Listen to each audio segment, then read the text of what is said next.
Well, hi, Jamie, and welcome to Rebuilding My Health. I am honored to have you here today to talk about your health story and some of the things that you have learned along the way. I am honored to be here, Casey. Thanks for having me. Yeah, absolutely. Yeah, I was excited to have the chance to chat with you. So, before we dive into your health story, tell us a little just about you in general. Yeah, so I'm a mom. I have a 6-year-old, and I am a health coach. I also consider myself an educator. My background's in anthropology, and so I do a little bit of everything. I feel like I've always been one of those people who wears many hats, and I really think my purpose here is to it's funny, like your whole website's about sharing stories, right? And as an anthropologist, I look at storytelling as like really a crucial part of human development. Because if you're a good storyteller, it could help you survive. And so yeah, so sharing our stories is really important. And so I think that's become like a really key piece of like me as an educator. I always thought I was going to be a first grade teacher, and then I did a internship in a first grade class and was like, nope, that was in high school. So then I got to college and I was like, all right, what am I going to study? And I really loved traveling. I loved learning about other cultures. So my dad suggested anthropology, and I was like, that sounds great. Let's do that. um, so I went down like into I went through college, undergrad, doing like anthropology and then specifically archaeology. Went to graduate school for archaeology. Thought I was going to be like somebody who was going to go travel the world and look at cool artifacts. um, and then I was finishing up graduate school and I did a paper on the commodification of the gluten-free diet. So we'll totally get to like that part of my health journey on like having celiac disease and everything. But I wrote this paper from like a cultural perspective, it was part of like American culture, I think was the class. And I learned about this autoimmune condition that I had been diagnosed with like a couple years prior, and it changed my whole trajectory. So I went to graduate school for archaeology, and I was like, oh my goodness, this is where I need to be focused. And I wasn't Right. going to go back to school, let's just be honest. I was so burnt out, so high anxiety from graduate school, the stress of that. And I was like, we have to do something. And so when I moved back home to Maryland, I'm not originally from Maryland, but that's where I went to undergrad, and moved back from Arizona and went back to Maryland. And I was like, all right, I'm going to focus on my health. I have time. This is the most important thing. All that schooling totally influenced who I am today as a person and as a health coach, but it really, like that paper changed my life. Oh, interesting. Wow. Wow. Okay. So yes. So it sounds like your health experience led you to write that paper and that changed your career trajectory. So share with us like when the health challenges really started and what that looked like? Like, Yeah. was it as long as you can remember, or when did that start? So it's funny. I feel like we all have like that moment where when we're experiencing health challenges, that like that moment where the straw that broke the camel's back, just so to say. Mhm. Yeah. Before that happens, there's all of these things that are going on that kind of lead to that moment. And so growing up I would say it's like around high school. So like you hit puberty, right? That's when a lot of hormonal changes start happening and it's more noticeable. But it actually, for me, went back to um, I was 9 months old when I first got strep. And strep throat was like my childhood illness. Anytime it was going around, I got it. But so that first time at 9 months was pretty young. Like I had antibiotics at 9 months old. And so it stripped my gut. So I feel like that was like a pivotal thing to consider because even though I was vaginally birthed, breastfed for a good amount of time, I still had something environmentally that was going to contribute to my health. And then there's the genetic component that obviously my mom's side of the family has celiac. There are more of us that have celiac disease. So there's always that genetic component, but it's like what environmentally is changing those genes to lead to possibly some health issues down the line. So there was that moment, poor health, lots of antibiotics, and that was just, common in the 90s. And then when I hit puberty, it was the really painful periods, like really painful. And we're told that's normal.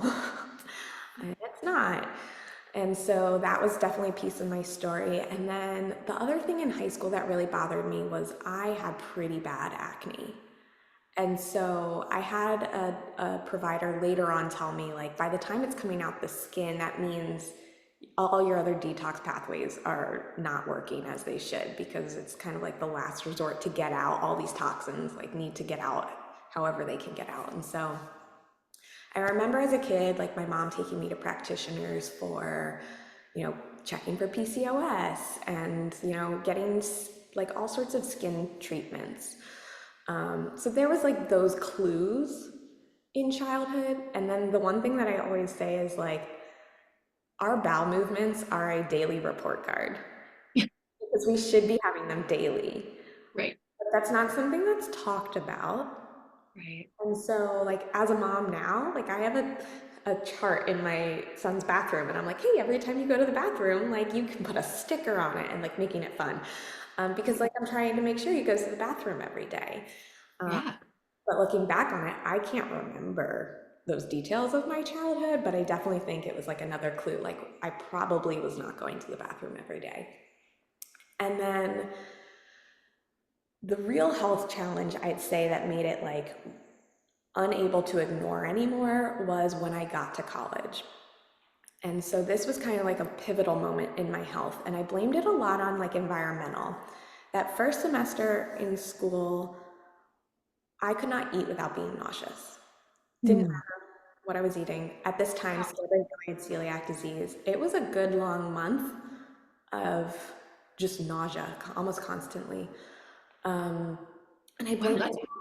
Yeah. so hard. Your first month of college. Wow. And in addition to that, I had just gone on hormonal birth control, thinking that might help the acne. I moved into a dorm, which now looking back, have no confirmation, can't confirm or, that it was moldy. Highly suspect that it was moldy. So we have that factor, we have the hormonal factor, we have the environmental mold factor, we have poorer quality food factor from like it's dining hall food. Then there's the emotional stress of trying to make new friends, the, stress of trying to get good grades. I call myself a recovering perfectionist now because I really thought like getting good grades was like an absolute, like it had to happen. And so I put a lot of that stress on myself. And some of that comes from like being conditioned as children, our upbringing. Like there was a lot of pressure to see how my older brother was in school and being like, oh, my parents didn't like that, so I have to do this, right? But my parents wouldn't have loved me any less if I didn't get straight A's. But how I interpreted it as a child was I need to get straight A's. And so, yeah, so much stress, so many factors leading to like all at the same time. I think just kind of like flipped a switch in my body to be like, no, we're not handling this really well. And symptoms are the body's way of talking to us. And so the body's always talking to us. It's like there may be subtle symptoms that we ignore, and it's like once your body's screaming, you can't ignore it anymore. And so that, first semester for me was like that moment where my body started screaming. And I was like, okay, what's going on? And it took 3 more years until I got even one diagnosis. But in that time, like all through college, it was brain fog, horrible anxiety, the nausea, acid reflux, couldn't eat without like, I took so many Tums that first year. And then the fatigue was pretty bad. I would go to the dining hall and swipe my card, and the woman every morning would be like, "Are you okay? You look really tired." And Oh, that's part of your identity. And I'm like, you know what? I am really tired. thanks for noticing. That was like perceptive of her. Accepted, but now it's like triggered me. Anytime someone's like, "Oh, you look tired," I'm like, Right, again.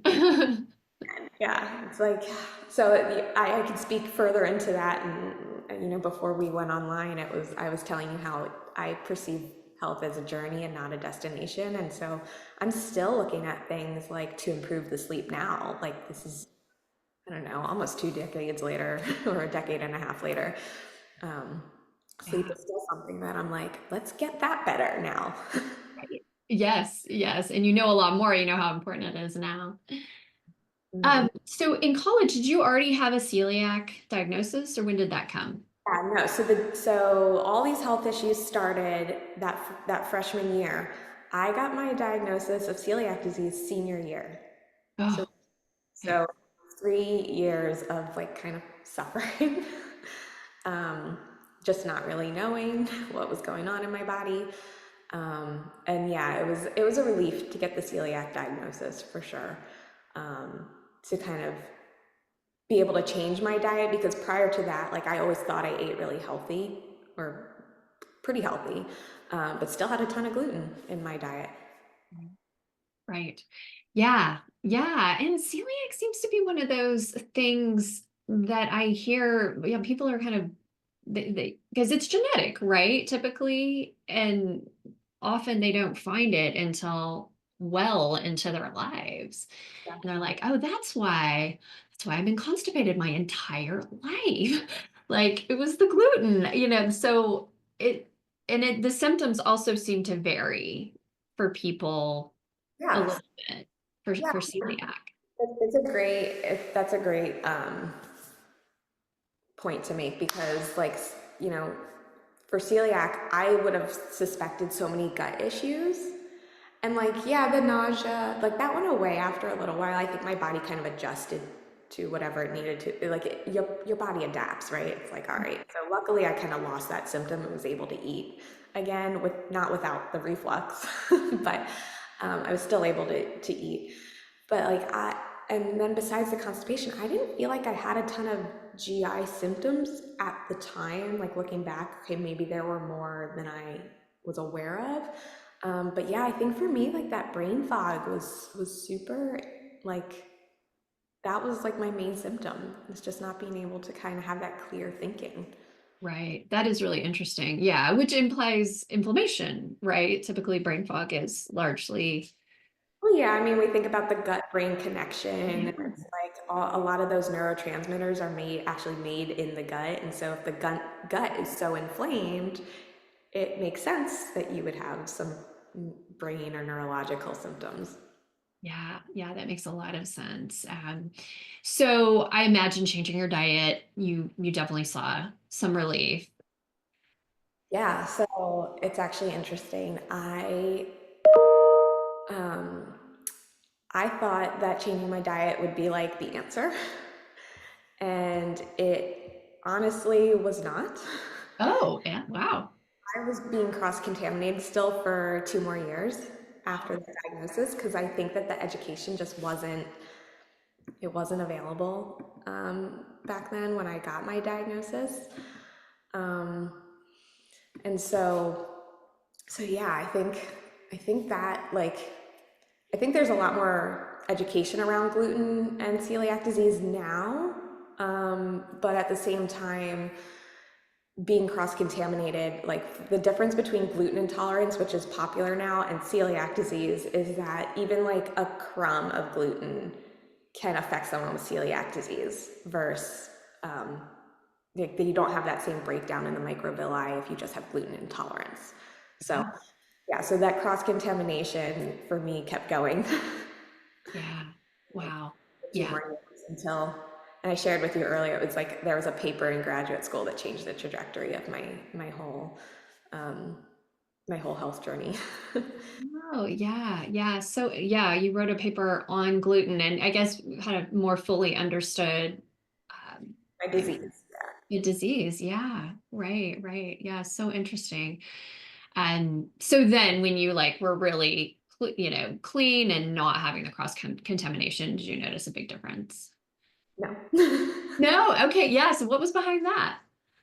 Yeah. Well, I think so during graduate school, I was diagnosed with Hashimoto's. So there was another autoimmune component. So I think there was just so much inflammation in my body. I would say, actually, it's hard because it's not linear. It's kind of like back and forth. You feel a little bit better, you feel a little bit worse. So there was a period in my life where, okay, I had the celiac disease. I like finally realized cross-contamination could get rid of that. And then it was kind of like, what's going on with the thyroid? Realizing I had all this inflammation going on still. So I got on thyroid medication. So I think that was a little bit of like a missing piece for me, was like my body needed that extra level of support for the hormones, because we kind of look at the body as silos. It's like, okay, your endocrine system, your respiratory system, your digestive system, and it's not, it's all connected. So when one area is out of whack, it's not unlikely to see symptoms in another area. And one of my biggest symptoms, which I didn't share earlier, that I developed in college was air hunger. And this is where people are like, what is that? I never got diagnosed with asthma. So I really don't think it's asthma, but I can't catch a deep breath.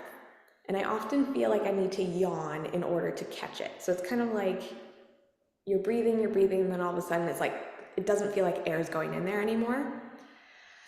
And from what I've learned, it could be B1, B2 deficiency, it could be babesia, it could be mast cell related, it could be all three. Wow. And because I suspect, I've been treated for Lyme multiple times over the course of my life as well, being in Maryland and Pennsylvania growing up, it's not uncommon to be bitten by ticks. And so, so just changing my diet for celiac alone did not really fully move the needle. I'm sure I felt a lot better. But it was accumulation of a lot of different things, trying a lot of different methods, but also feeling like everything that I did with practitioners would like move the needle just a little bit, but it was like all that research I was doing in my own time was really where the healing happened. And not everyone has that background in academia to be able to understand how to do that research. So I do think that the path that my life took me on, and working in academia, definitely set me up to be able to like take my health into my own hands, which often ends up happening for a lot of people in these situations anyway. Totally. Yeah. Yeah, you mentioned like the paper that I wrote on the commodification of the gluten-free diet and how it affects people with celiac disease. It was like a turning point for me to realize like, oh, okay, I just spent all this time in school for archaeology, but it's like I'm really interested in health. So when I moved back home to Maryland I actually had a job at the undergraduate university, and I was teaching anthropology. So it was kind of like, it was a job. I was working at the university also in an environmental center as well. So, it was great. I had steady income. I felt like an adult.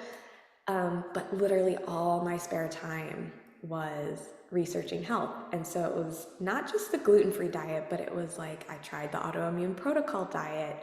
And like I said, I got on the thyroid medication, and I was just researching, like, learning about how important stress is for your overall health and the nervous system piece. And so I ended up doing like consistent yoga as a way to move my body, because usually when we have chronic illnesses, there's a level of fatigue that makes exercise and movement harder.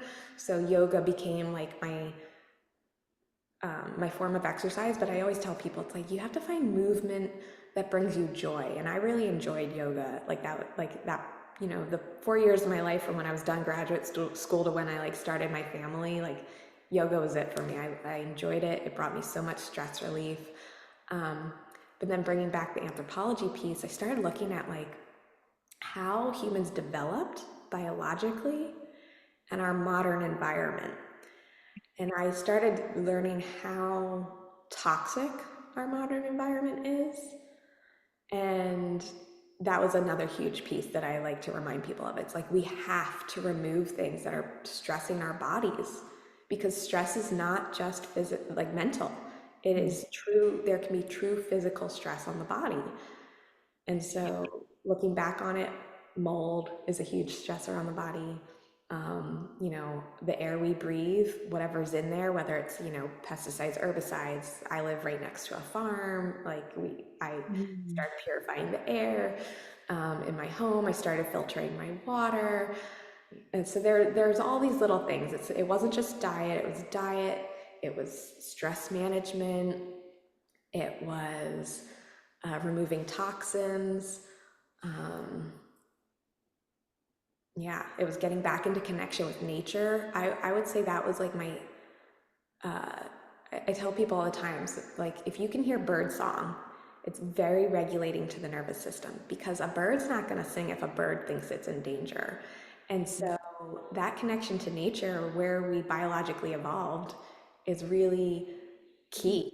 Like if you, even if you can't go on a walk, can you go sit outside and put your feet in the grass? Like what are Mhm. these little things that you can be doing to, you know, move the needle in your healing? So yeah, so it was getting back to like the basics of being human. It was eating the real food.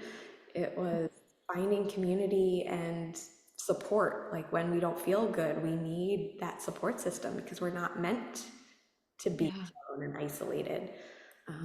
Yeah, so it was a lot of little things. Right, but it all adds up for All sure. out. Yeah, Yeah, each thing. And I think people can tend to feel overwhelmed, especially when they have, a chronic illness and fatigue, really, like I can't do one more thing for my health, or it's just so hard to do all these things. But really, yeah, the little things all add up for really good. sure. Yeah. So with your diet, you said you tried the autoimmune protocol in addition to, obviously going gluten-free. Like, did you find that AIP was helpful, or like what did your diet really kind of settle on in terms of what works for you? Yeah, so I eat a very what I would consider like a real food diet.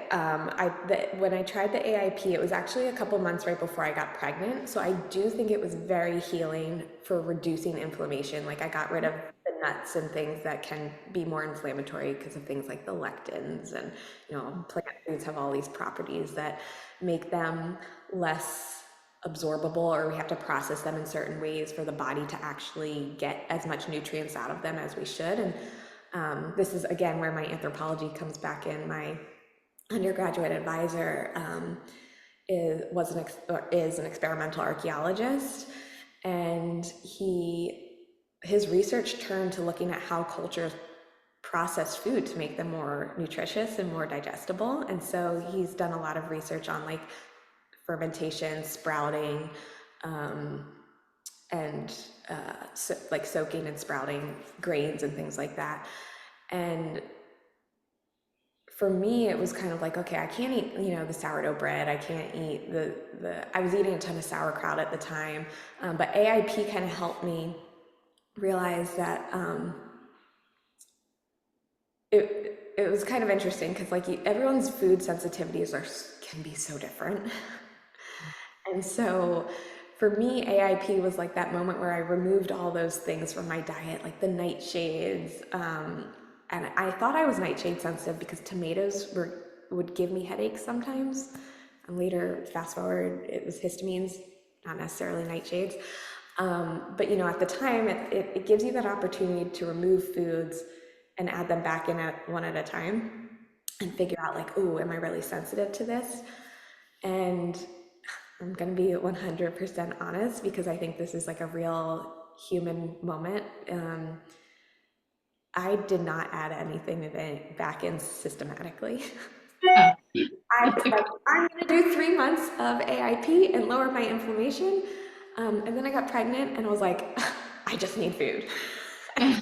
Great. Of course. Yeah. survival mode after that. So I think it really helped for lowering inflammation, and there are so many resources out there to do it systematically, but it also promotes things like bone broth and like, so for the histamine community, it's really not the best diet. And that's hard to figure out on your own. That's really hard to figure out on your own. And so food is one of those things that you really have to hone in and listen to your innate wisdom on whether a food is serving you or not serving you, and like, are there real physical symptoms? Um, so yeah, I've tried everything from AIP to like a really intensive like bone broth ferment diet, and that tipped me over the edge to realizing the histamine piece. So was it great for me in that moment? It's hard to say because there's so many different, practices out there like the Weston A. Price and the GAPS diet, right? They both promote a ton of like ferments and bone broth, and they say that it's okay to have higher histamine if your body's healing, and it's like it's a fine line, right? But it was that bone broth and ferment like that I really leaned into, put my histamine bucket like into overflow. So then, and I shared this with you earlier, when I went to go when I was thinking about having a second child, I went to my practitioner and I said,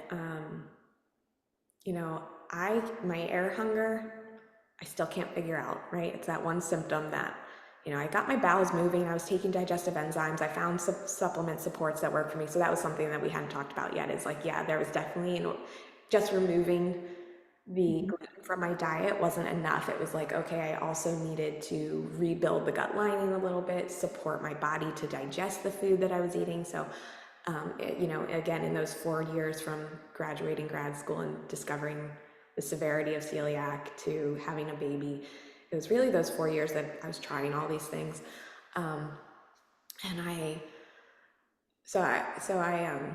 went to my doctor and I was like, okay, air hunger, still haven't figured out. Nothing's helping.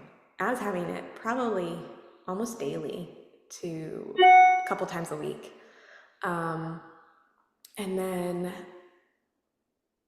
it was my thyroid antibodies were still really high. So it was like, even though I, had been doing all these diet things that I thought were working, it was like, why is that inflammation not going down, right? Antibodies are that sign of inflammation. And I was on thyroid medications. I was like, all right, it's just, I'm concerned about that because thyroid health is really important for, proper development of the fetus. And so I was like, if I'm going to have another baby, I want that to be right. And then I couldn't eat without my nose running. So, right, I had just done this ferment and bone broth diet. Didn't matter what I ate, anything I ate, every meal, I just had a runny nose. And that was the provider who said, that sounds like mast cell activation syndrome. And I was like, okay, what is that? And actually, That's a new thing I have to research, right? right. Well, and it's interesting too, because this was 2000, oh God, I can't remember the timeline. But back in 2016, I actually had a colleague who I worked with in a moldy building, I will say, visible mold. So that was another piece. Like, it wasn't just the moldy dorm. I then moved back to Maryland and worked in a moldy building for another 2 years. So like all the years of undergrad that I worked in that building as an intern. And then it was 2 years of graduate school where I'm sure I got exposed to mold because it was another university. And then 2 more years in a building with visible black mold. And so all this time, it was like, even though I'm doing all these things, it's like, no wonder I can't breathe. Yeah, right.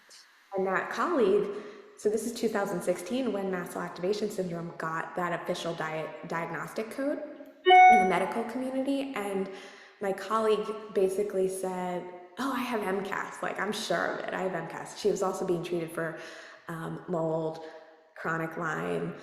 And I was like, oh, okay. Like, I don't really know. Like, and I brushed it off. I didn't even think. I did get tested for mold at that time with the functional doctor that I was working with. And she basically, no, I didn't get tested. Sorry.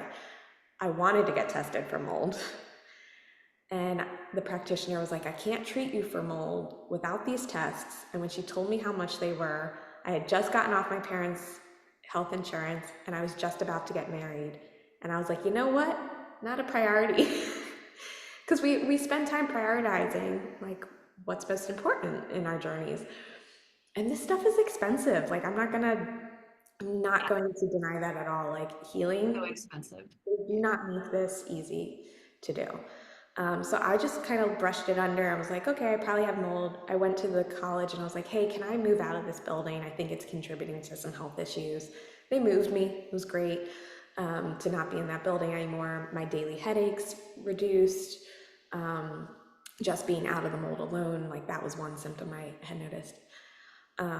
Yeah, so that doctor was like, that sounds like MCAS. And I was like, okay, let me go home and research this. And I like went to my colleague and I was like, I had a doctor just tell me that I probably have MCAS like you. Wow. And you were both working in a moldy space. Yeah, Interesting. Yeah. both in moldy space, both had like Lyme on like co-infections. Mhm. And so, being the researcher I am, went home and was like, all right, what's MCAS? And his suggestion to me was try an antihistamine and do a low histamine diet. So that was like the first time I had heard about low histamine diet. I knew the runny nose was histamine related, but I had never considered foods being a contributor to histamines at that time, even with Right. all this food research I've been doing. Yeah. I mean, with histamines, most people are just thinking environmental, like mostly environmental, like, oh, Allergies, like, seasonal allergies. Yes, exactly.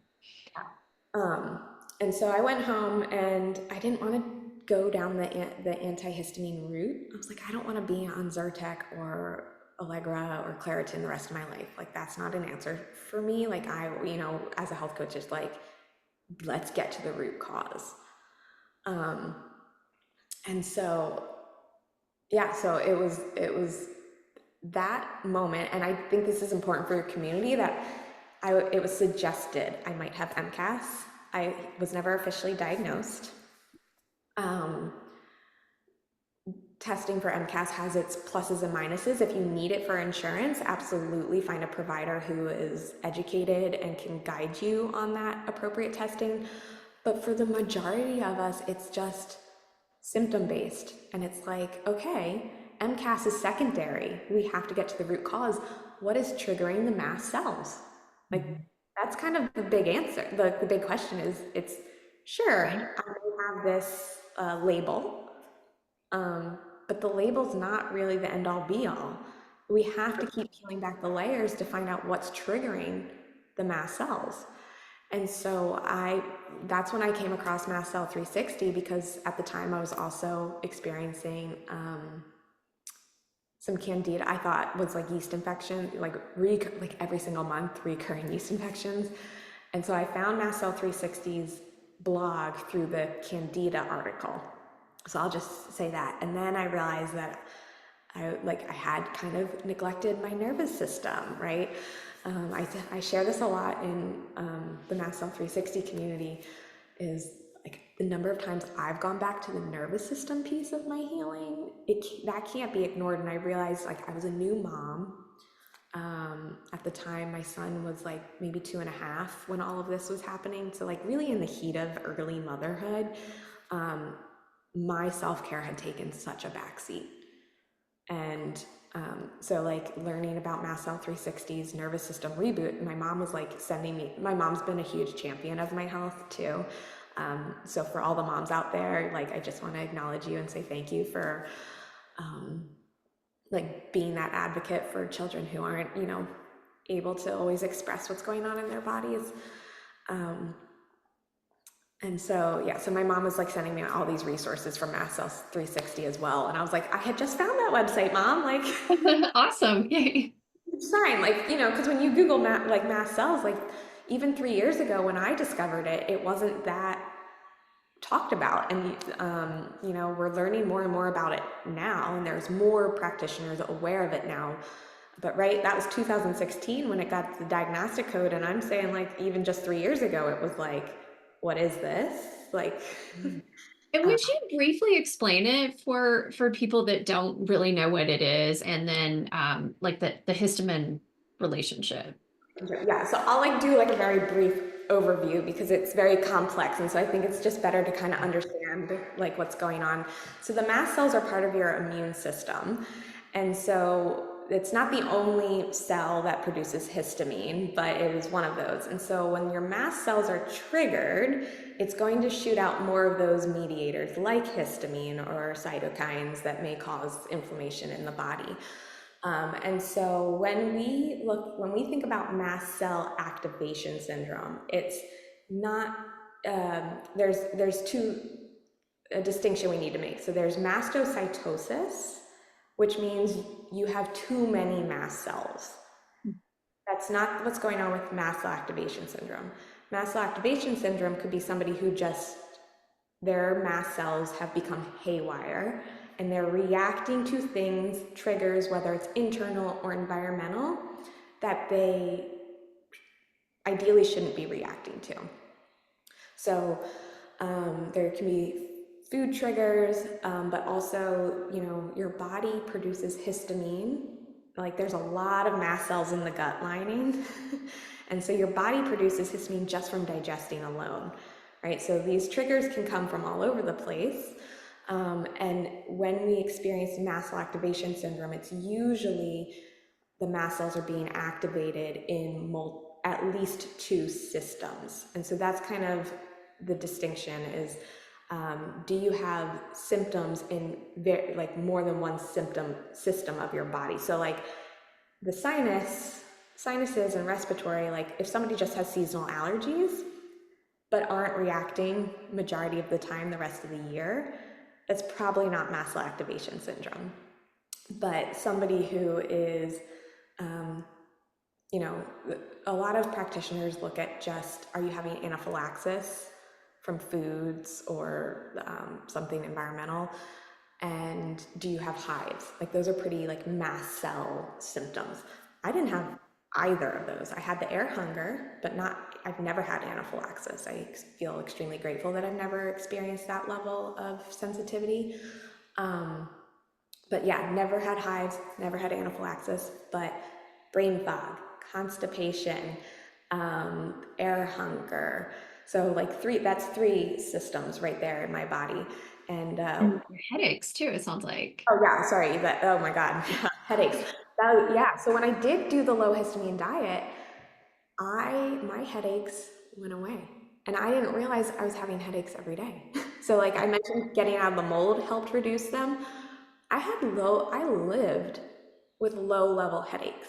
And it Wow. became my normal to the point where I didn't even notice it anymore. But doing a low histamine diet, like I'm pretty much headache free unless my histamine bucket's high. And so, yeah, so those were kind of my main symptoms, I'd say, because I had done so much healing, but still, like the question is like, okay, celiac disease, Hashimoto's, right? That was another four, timing's so hard to say.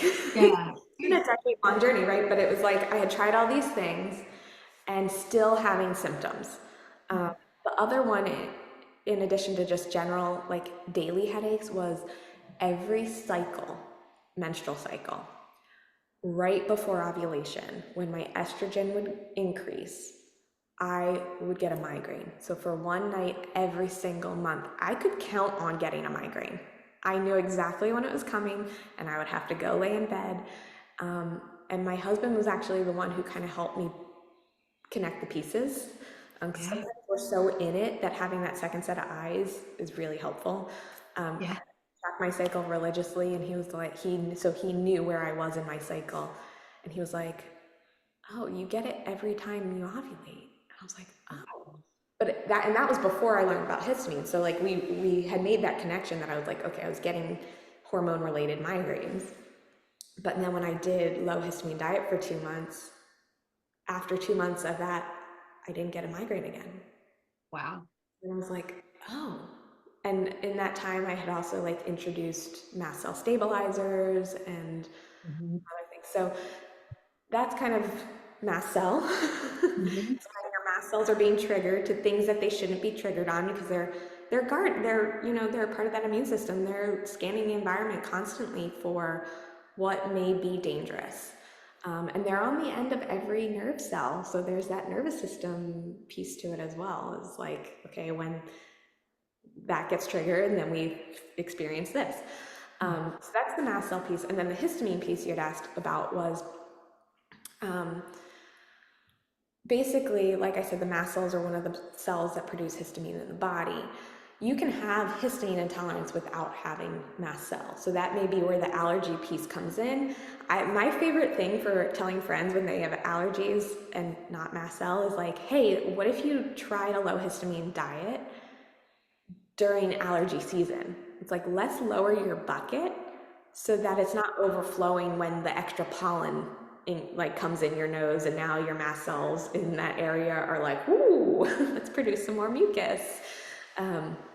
And so, yeah, so everyone has a histamine bucket and a tolerance of what amount of histamine they can tolerate. And the body has enzymes that break that histamine down.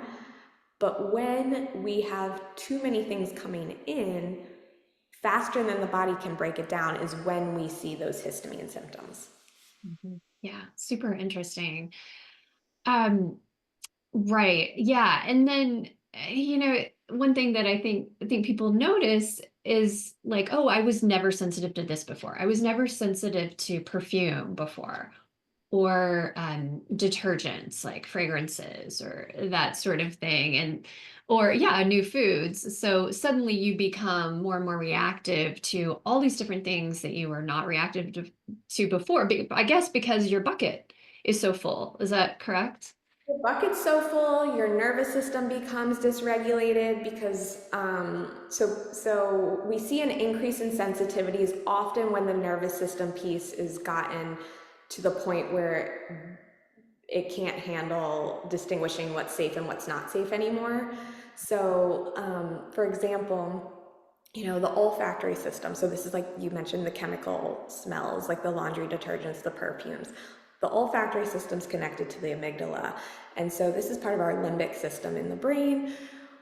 Again, it's sensing our environment, like what's dangerous, what's not dangerous. So the nervous system basically holds all memories, both conscious and unconscious, from the moment we were conceived up until present day. And so even if we didn't register as something being dangerous in the past, but maybe we had like a little physical reaction to it where the body's like, that's not great. Like, chemicals are chemicals. They're hormone disrupting. They're toxic. The body when they come into the body, your detox pathways have to get rid of them. If we're constipated, then, things get backed up literally. And so when the detox system is bogged down because of some of the physical things going on, then it can't detox properly and we become more sensitive as well.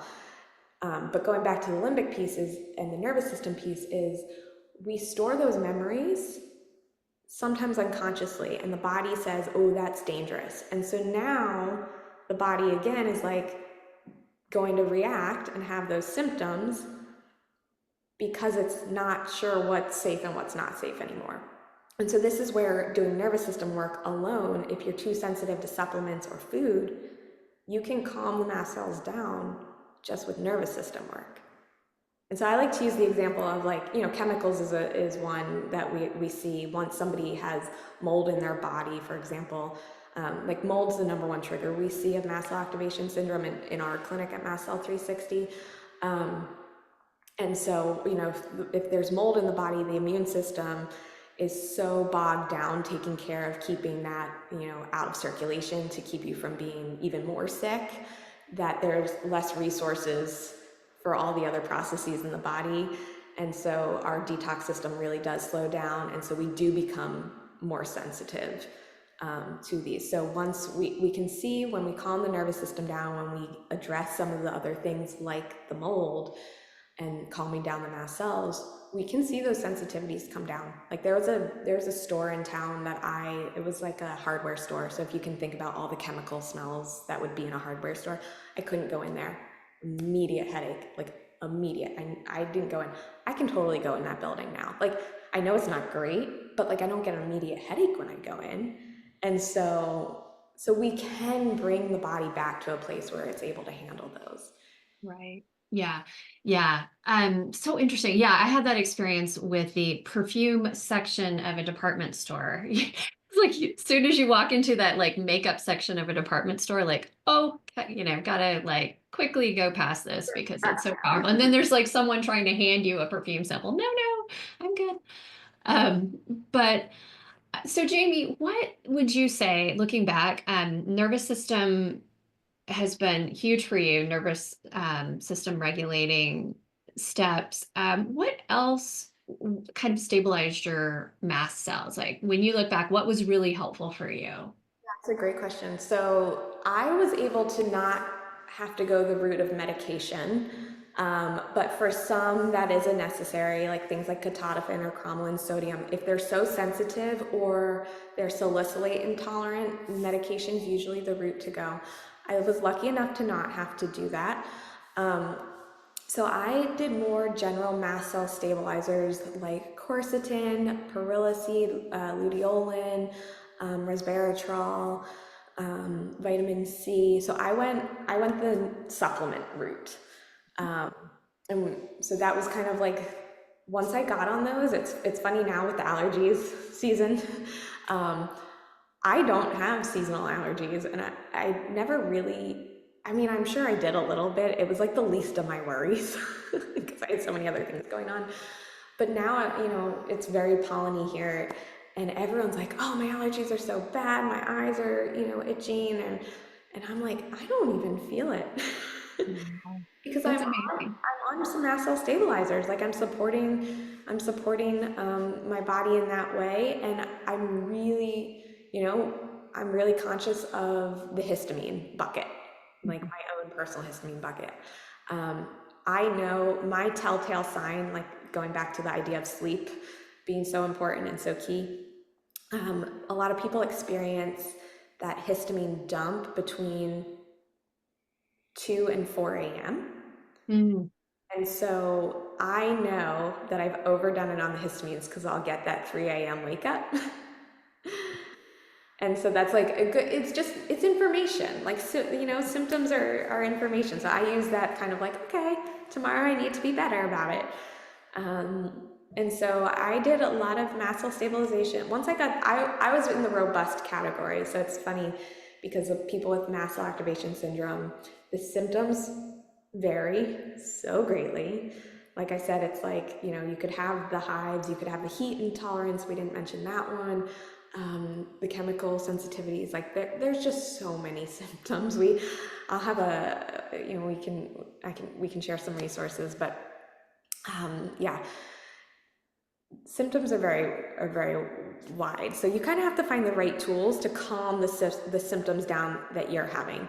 The nervous system piece is really important, but like I said, we kind of put people in three categories: hypersensitive, sensitive, and robust. So I was in that, like when I discovered mast cell activation syndrome, I was probably like teetering between sensitive and robust.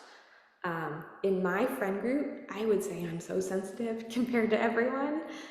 But then when I started working at Mast Cell 360, I was like, wow, I'm so lucky to be where I am. And again, there was a lot that I did that supported me to be where I was, versus like if we think back to where I was in college with nausea and brain fog and anxiety and digestive issues, right?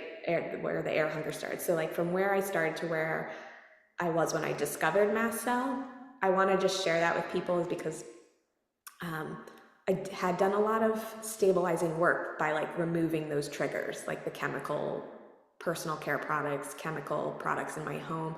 I had been doing a lot of those things, not knowing that it was mast cell. And so I think, I'm grateful that I was robust, but we do see people really sensitive. So if you are really sensitive, I don't want you to like feel discouraged, because if you're like, oh, I can't take supplements, it's like, let's start with the nervous system piece. Let's start where we can with the food piece. So yeah, so I'd say it's nervous system work, removing triggers, getting the stabilizers on board that you can, and then working on the diet piece, and then working on digestion to open up those detox pathways. So that's kind of that first stage. That's what we call stabilization. We have to stabilize the mast cells. And then I was able to start a mold detox. So I had mentioned it was like right before I had gotten married. I wasn't ready to go down that path. Luckily, the pricing of these mold tests has come down greatly in the past few years, so it's a little bit more affordable. Um, I was not surprised at all when I did the mold test, and it showed that I had mold. Like that's knowing that I had worked in that building. So I had a known mold exposure. Um, Not everyone has a known mold exposure. Doesn't mean that they were never exposed to mold. Very true. It was behind walls in our house. Like, there's nothing visible. Yeah. Yeah, and that's what I tell people all the time. It's like just because you don't see it doesn't mean it's not there. And so we start by testing the body, and it's like, let's test the body. If you have mold come back at all, then like, yeah, we definitely need to, if you don't have a known mold exposure, it's like, okay, let's also test the home. Like because that's part of stabilization is removing that continued trigger, right? So mold in the home is possibly still a trigger to contributing to your health. Um, and so, yeah, luckily the house that I was in, we moved to the house we're in now about 4 years ago when some of these histamine issues started back up. So we did find mold in my current home, but the home that we had moved from was very good for that healing because it was literally from like 2016 to when I had to 2020. So we were in there for 5 years. So no air condition. And so that was actually rough in the summers, but great. It was a great place to do a lot of this healing in because I knew I was in a mold-free environment. Wow. Yeah. Yeah. So important. Yeah, so it was really good to then move back to mold and see an increase in symptoms again. Mm. So it just goes to show like that environmental piece is really, really important. So like part of stabilization, like I said, if you're too sensitive to handle the mast cell stabilizing supplements, just going back to the things that are within your control is like removing the environmental triggers, removing foods that aren't working for you, and doing that nervous system piece. Yeah. Yeah. Yeah. Absolutely. Well, Jamie, like, how's your health today? And how are you feeling? And Yeah. So I'm still in the heat of a mold detox. I will say that. It's not going as fast as I thought it would, and that's humbling. yeah, you can't go too fast. Right. You have to go at the pace that your body can handle. And so we are doing that. We're doing everything we can to mediate continued exposure for me. But I wanted to go back because I mentioned that air hunger that I was Oh, yeah. having. My air hunger has, I have it, there's weeks where I don't have it at all. So Wow. it is now my true flare symptom. And people with chronic illness have that like one symptom or two symptoms where they like, oh, I'm in a flare, right? Like we know things are really bad and, right now because I'm experiencing like this and this. So for me, I now see air hunger as like that little voice inside my head, but not inside my head because it's it's a symptom. It's like, oh, when air hunger is present, I'm like, take a step back. I have to find, I do like a little bit of an evaluation. It's like, what have I done recently? Was there an exposure somewhere? Was it food? Is it stress? Mhm. And like I've been able to exercise recently, like I mentioned that exercise piece about like yoga being all I could really handle for a couple years. I'm doing kettlebells, I'm doing rebounding like for anywhere from 10 to 15 minutes a couple times a week. I'm able to walk. It's just being able to track that progress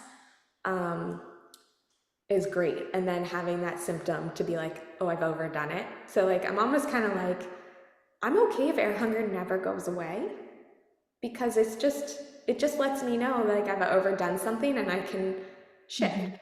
And if Yeah. I improve so much to the point where I don't flare or don't ever have air hunger again, of course I'll be grateful. But at this moment when we're recording this, I occasionally have air hunger, but there will be weeks where I don't. And it went from being every day, multiple times a day to like not that frequently anymore. So that, and I'm not done the mold detox. So I just want to like share that as like Yeah. that unofficial MCAS diagnosis, not diagnosis, whatever we want to call it, like just that clue into what may be going on and realizing like I hadn't tried mast cell stabilizers yet. I tried a lot of other supplements, but I hadn't tried those supplements. Um, so getting that like about 3 years ago, that little piece of information has drastically changed, you know, my health in order to just be able to get to where I am today. I have a very varied diet. I can eat high histamine foods when I know my bucket's lower. I don't eat a restrictive diet. The nervous system piece was crucial for diet to not stress about eating. Like, I know dairy's not great for me, but to be able to eat, um, my mom made my son's 6th birthday just happened. She made chocolate cupcakes with a white chocolate buttercream icing. There was definitely dairy in it. Gluten-free, obviously, but Obviously, yeah, my son's gluten free, my mom's gluten free, my brothers are gluten free. Yeah, so they were definitely gluten free, but gluten free chocolate cupcake with a white chocolate buttercream icing. wow. And there would have been a time in my life where I would have stressed about eating that and being like, I can't have dairy. I shouldn't have dairy. And now I can eat that and be like, that's totally fine. Like, am I gonna have a symptom from it? Maybe, but like I don't stress about the symptom from it Mhm. anymore. And because the stress is gonna create even worse symptoms. Mm.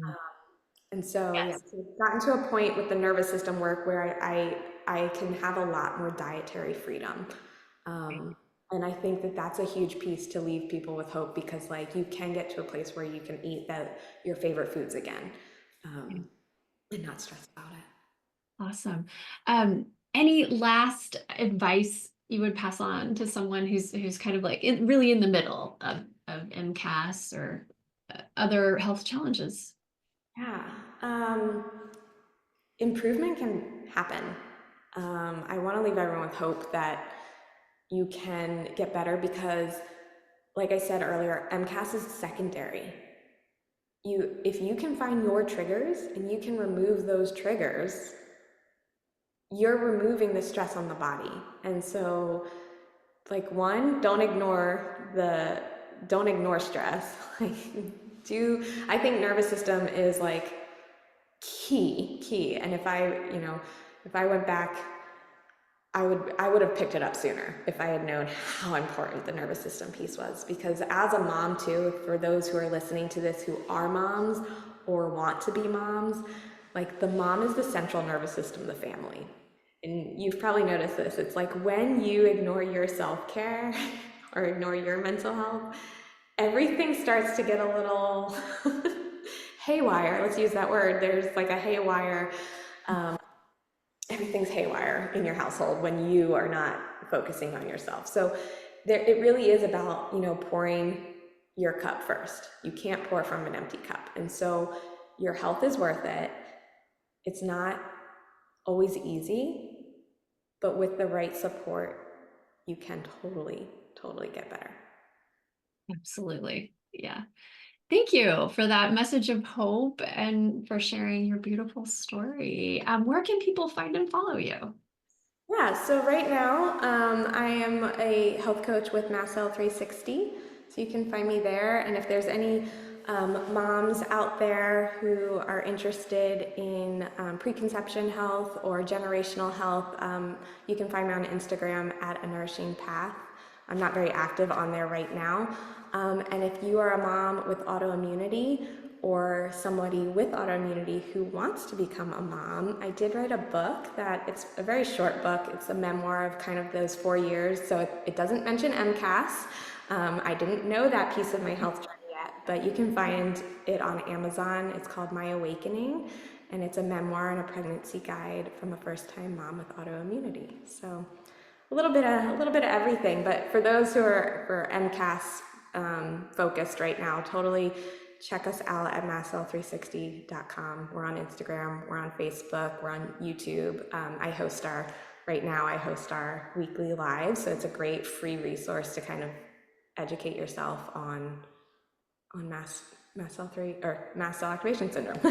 Yeah, absolutely. Yeah, tons of free resources on that site. Really, it is such a giving community, I feel like. And so encouraging and supportive. So thank you for what you and everyone else is doing at Mast Cell 360. And We're just here to get people answers and get them on the path to healing. yeah, and it's possible, really. It is possible. It takes some time, and I think you have to be patient, obviously. Yeah, it's slow. With a sensitive system, you can't just like, hammer it like, oh, here, throw a bunch of stuff at it. Really can't. That's our motto: is slow is fast and fast is slow. Because if you go fast, you can set yourself back. But if you Yeah, go slow in the right order, then you see the healing happen. So like I said, I'm not done my own mold detox, but really focusing on that stabilization piece. yeah. Like just get those mast cells stabilized.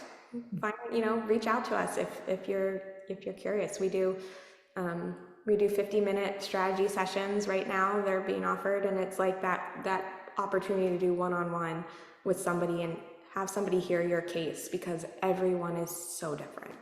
Yes, it's so true. It's so true.